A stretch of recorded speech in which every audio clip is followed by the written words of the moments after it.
حضرت عمر نے گورنروں کو خط لکھے تھے کہ زبردستی کسی کو مسلمان نہیں کرنا، جہاں ان کی عبادت گاہیں بنی ہو گرانی نہیں، کوئی مندر کوئی گرجا ضائع نہیں کرنا۔ اسلام سب کو جینے کا موقع دیتا ہے، پر بے ایمانو ظالموں بدذاتوں تمہیں یہ کہتا ہے کہ ہم تمہیں جینے کا موقع دیتے، تم بھی مسلمانوں کو جینے کا موقع دو۔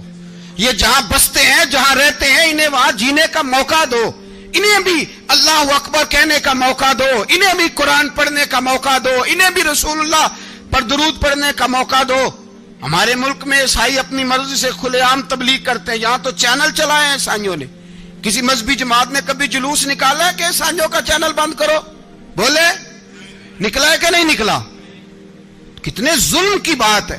ہم جب غیر کو اتنا تحفظ دیتے ہیں، اتنا تحفظ دیتے ہیں، ہم نے دیکھا ہے، مجھے 20 لوگوں نے عید پہ ٹیلی فون کیے کہ عیسائیوں کو قربانی کا گوشت